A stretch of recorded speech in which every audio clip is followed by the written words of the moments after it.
And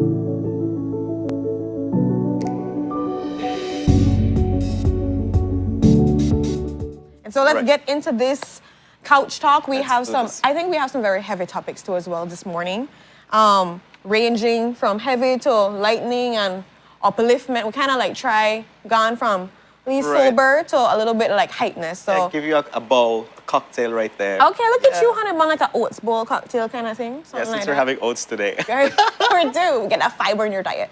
So, again, on a little bit more sober note, as people know, I think a lot of people have been seeing the videos circulating. We actually had an exclusive. Charisse did that exclusive with Miss Vanessa, that is a victim to domestic violence. She was sharing her story.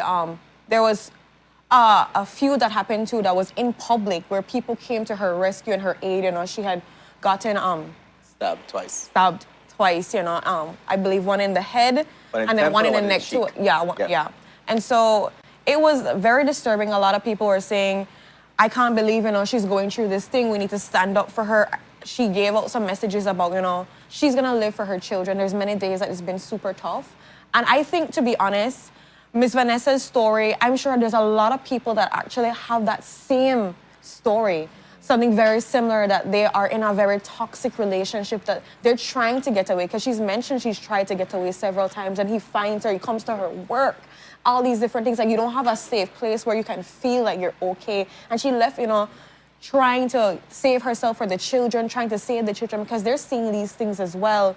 And I just have to say to people out there that if you know someone that is going through domestic violence, this is the one time that I have to say, you know, mind your own business. You try your best to support them. And what I'm saying when it comes to support, if it's a listening ear, providing services, if they go to the police station and they retract their statement 1,000 times or whatever it is, still go with them, provide that support. And I say, I don't want to deal with you because you always a change your mind. I think it's now more than ever that we begin that community building where we stand together as one, that we provide meals, that we provide shelter. And what was so hard, I know it was just moving for me, Kev, was when she's talking about she's in that safe house, right? And she doesn't want to be there. She wants to be outside in the real world with her children. Yeah. And you imagine that, like, all of us thinking you're in the comfort of your home watching this show right now. You're getting ready for work, wherever you are, enjoying that comfort, that safe place. And there are people out there that they don't enjoy that.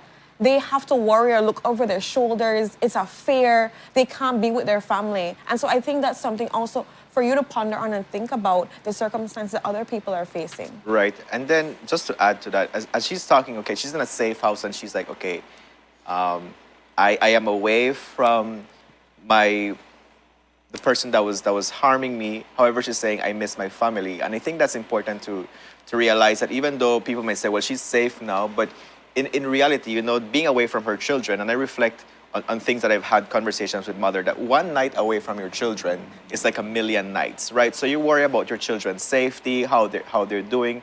And I think it's important for us to also support women that are going through this. Let's not wait when it's your sister, when it's your mother, when it's your aunt. Let's not wait when it's like somebody immediate to you that's getting affected by domestic violence, right? We see other women within our community going through something.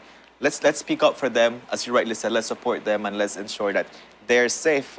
And for men out there, I think we're supposed to have this conversation into how do we leave relationships healthy? You know, let's get over our machismo. Let's get over the fact that, oh, if she's not happy with me, then she will not be happy with anybody, kind of thing. Let's get over it, right? Let's take or this to moment. dominate her and dominate this relationship. It's That if so I'm the leader of egocentric, this relationship, so machista is like, that's like the big thing that's happening here. And unfortunately, and thankfully, she's alive, right? But many women did not have that her option. friend isn't alive, Right. Miss Tracy Thompson. Miss Tracy Thompson died, and she was also running away from her abuser, right? So it's like women are saying, I am tired of this. I am running away. I had experience going to Colby Wren and working with women there, and a lot of women there, they at some point they got tired of getting abused by their husband, that they said, you know what, I'm gonna take action about this. So it's crazy. And right now on our screen we're showing the picture of Christian Rocha. So if you see him, please call the police department. Let's help Vanessa get peace of mind by having this guy arrested. So let's contribute to her safety in one way. And I also want to say, I know that, you know, he is an abuser, and some people might get frustrated, and when they see him, they want to do something. Can we prevent that too as well? I know that you get frustrated. Maybe you know her or you know somebody like her, and it just gets you upset. Let's report it to the necessary authority. Let's give it to the people that will make us have justice. Don't get it on your own selves. Try your best to refrain from that and just report it. But if you know something, say something. Because she's mentioning, like, she knows people are harboring him because he doesn't really have anything to his name right now. So to think about that, for those out there, try to speak up. This is the time that we stand up for each other. This is the time that we support each other. Please, I know I always talk about drink water, mind your own business. This is the time when you're not minding your business. You're mind other people's business. You're helping and supporting others in your community.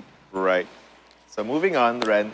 Yes. I was practicing how I was gonna introduce this topic. So I recall it in 1900s when packed bread was $1.25, but it no longer is $1.25. So we have had different reports where even this group, kind of like an association of bakers, basically said that due to the price of raw material to produce bread, then they're saying it's important to increase the cost of the products. However, when Minister Francis Fonseca was interviewed, he said that the government controls the price of bread. So this increase that has been ongoing, that has already been happening in many stores, is illegal. So it's not supposed to be happening. The government is still in dialogue to see what the increase is going to be. So if you're paying more than what you paid about 2 or 3 weeks ago for bread, just know that it's illegal and you can go ahead and you can report that. Definitely. And for me, I understand the business community. Everybody's feeling it because of all the war that's happening. Just in general, the economy, things have been raising. It's not only just the raw materials, just the idea of packaging. All these things have skyrocketed. But at the same time, there are certain protocols that we need to follow in order to make things legit. And so for people out there, just be aware. Don't make nobody take your konomono out in these streets. Yes, we understand the bread is supposed to be, the price is supposed to go up, but it has to be reviewed first, to be approved first. So be mindful of that. I saw a lot of bakeries posting their new updated prices, and some of them very, very expensive. Like, I think I said $4.50 and all of that for a wheat bread. For wheat bread. And I'm just like... $5. Now, almost $5. Some people buy $5 chicken, and you need to think about that. And there's families where you use about 2-3 pack bread in on one night. So I'm thinking, imagine how this is going to be. So again, it goes for us to just think a little bit. Yes, we have these as staple goods, as foods that we have to buy, but let's maybe see how we can, I would say, find a substitute good. I know flour has increased too as well. So let's see, if we make this tortilla or make the Johnny cake or whatever it is, how much will I make? How much will I take an intake of? Because sometimes this could be very honest, and I might not like how it is, but sometimes I just eat for eat's sake, I don't necessarily need all of that way to eat. No, well, that's true, because there's sometimes people are full and they just continue to eat. So I think that is gonna... Gluttony. Gluttony, definitely, yeah. Yes. And so for people who know that you could just handle 2 or 3 sandwiches, you don't need to get 5 honey bun, calm down. What was also practical, Ren, is that people still bake at their home. So if you know that you bake, then you know that it's gonna last you at least like 2 or 3 days. Exactly. So it helps you to budget and plan accordingly, rather than going and buying a pot bread that's gonna be $2. Then you can more or less $2.50. Well, $2.75. $5. I just right. It keeps going up. That's something that can be done. What I read a lot on the comments is that people say, "Hey, I'm gonna start baking now." So yes, Michelle just said a good thing me need me one. I suck at baking, so. I mean, this is the time to learn. It's the time to learn. It's the time to learn. Thank you for Think about that, mothers, fathers. You can try to meet with your child. This could be actually a learning opportunity. They're like, Mommy, why we don't buy bread again? Honey bun bread expensive, no post back foot. But how about we meet together? And you could teach your child. You're never too young. My nephew at 5, he know if he need, My mommy teacher, he know, yes, he know if he need, he know if do every little thing in the kitchen for the most part. Like, he tried, because the thing is, he just say how to do it, and he wants to learn. And so I think this is an opportunity. Let's look at the positive out of these situations. I know you look at it and it just, stress you out, but let's see, depressing. This could make it into a better opportunity. It's a family bonding thing. Let's see how we can budget better, how we can teach our children about money, teach our children about healthy spending, preserving and all these things. So let's think of those aspects instead of saying, my goodness, everything to go up. I know that's happening, but if we always just think in that way, it's gonna bring down our day. We're gonna feel like nothing to happen in our life, and it's gonna get us more depressed and sad or anything else. So let's try a little bit of positivity, of sunshine in the situation. We can find the light there.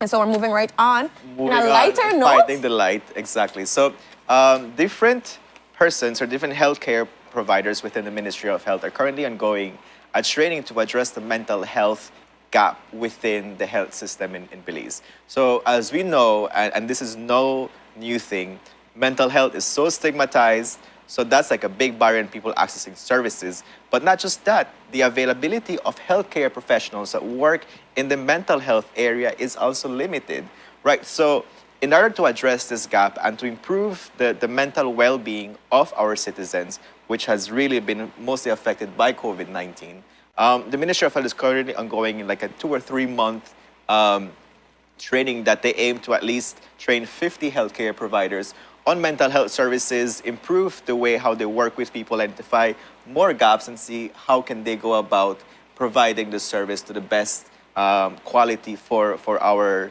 citizens. So it's an interesting thing. I love to see that we're addressing mental health. It's really much needed. And I hope that through the many interventions that they're doing, one of them is going to be education to destigmatize mental health, that more people are comfortable in saying, hey, I'll go to therapy today, or I feel like I need therapy, and just as a community say, good for you, right? It's gonna work, rather than saying, why are you going to therapy? Yeah. Right? So take off that stigma and take off the idea that something wrong with you. You know something. You can't even have to be. You don't have to have something wrong with you to make you go to therapy. But if somebody says something is wrong with you, I'm like, yeah, something is wrong with me. Something's off. I need to speak to a professional, because let's be honest, sometimes speaking to our friends, when I really know what happened, and they go through the same thing or not, they go through this entire different story, they don't know about this at all, and they can't give you helpful advice, or they don't even want to listen because they have their own things to deal with, so you just unload all of that on them. Sometimes it's really good to go to a professional. I mean, I know people talk about the affordability as well. Yeah. But there are also places, there are organizations like Mind Health Connect that offers free mental health services. The Ministry of Health also offers free services. And too. so you can be able to access these things. I know for the counseling center, for the Department of Youth Services, for young people, you can be able to, and that goes up to 29, by the way. So all of them, you can be able to go and access these services. You can be able to go get those sessions. And it not only have to be for you. There's group therapy. There's things where, parents can go in with their children. There's so much ways. You don't even have to look at it just as you. If you want to try to build a relationship with somebody, take them to therapy and say, okay, we need a middleman to help us to gravitate how we are doing our conversations. Because we obviously talk at each other and we're not going to get no end. Right. But that's the way we need to think about therapy. Just having somebody that's professional, that's going to be able to offer a 2 cents to help you make dollar. The same dollar we must need for the bread. I'm sorry. Wow. Where did that come from? Where did that come from? Drink some more water, Red. Drink some more water. I'm going to do that, honey bun. I'm right. going to go so to while the you next drink topic. some more water, everybody, I am sure, is excited about this news. September 3rd, Carnival is returning to Belize. What an excitement. Everybody has been. When do we have Carnival again? I feel like it was anticipated, though. Right. So it was announced yesterday, again, by the Minister, Francis Fonseca, that Carnival is coming back September 3rd. And what was interesting is that what he said is that it's going to be pre-COVID Carnival style again. So, wow. So people put their back into it. You see people that sweat.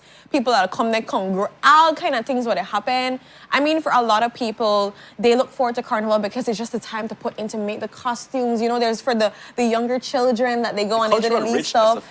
Seeing the bright colors, people get their creative spirits alive where they can be able to come up with these costumes. Yeah. There's a time of family bonding and friendships built there because, you get to practice every single afternoon. For the most part, people have their little mini Carnival dances before on the streets, you see all this stuff. Yes, so it's a beautiful time where you see community again. You see good fun happening where you can see people just support other Belizeans. And I think that's what people have been looking forward to. Agri happened. We had Easter where, Easter may cancel for 2 years straight. So Easter came back. We have Agri now. I'm sure they're going to have Lobster Fest and all these different things. It's happening. So you're just seeing this year, things are just coming back to our normalcy. I do also advise, though, still we're doing the normalcy, but let's be a little mindful still of how we do gyrate and go on crazy and stuff like that. Let's still make sure we wash with hands, honey. Gyrate with clean hands. I think the hands are one of the least things I can use in Carnival. But as how the minister said, you know, the mandate for masks and stuff is off. So he's saying, be mindful of your health.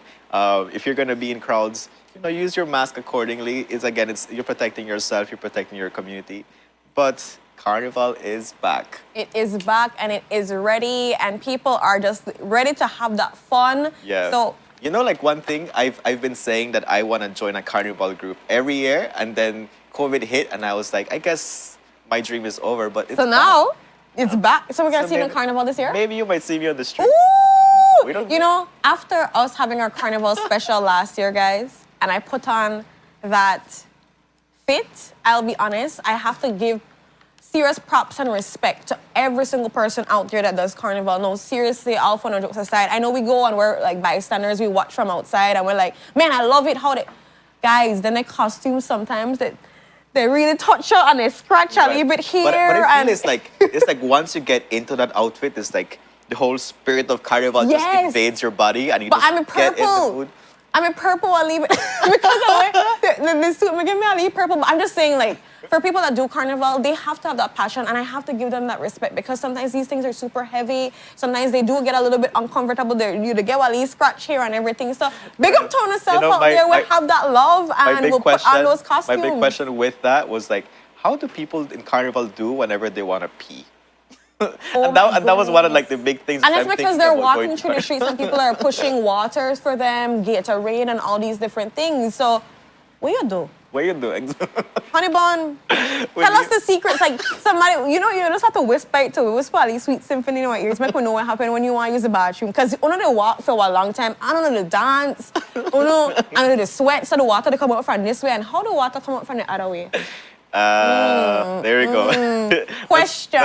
That's a good thing to go into, right? So it's been a fun couch talk, right? And yeah, Brandon, you sweat that out. Okay, so you sweat out your urine, Brandon. I'm glad. Yeah, it's called perspiration. Yeah, but you do also have to get it. I'm sure you have to get it. And then some people are drinking too, and we do know what happens when you drink. You want to use the bathroom, and you just need that first bathroom use to feel like it does to come afterwards. I'm just... So again. Brandon got in a Trinidad Carnival, right? He's like, that would teach her how to do it. So, okay, guys, the expert Brandon is telling us that people apparently don't use the bathroom. They sweat out that water. Oh. Glad to know. I would like to hear from more experienced people that do it every year as compared to a person when do it one. So it's interesting, Red. So again, kudos to everybody that gets involved in Carnival. And again, September 3rd, Carnival is returning. So it's time for us to go on our first commercial break.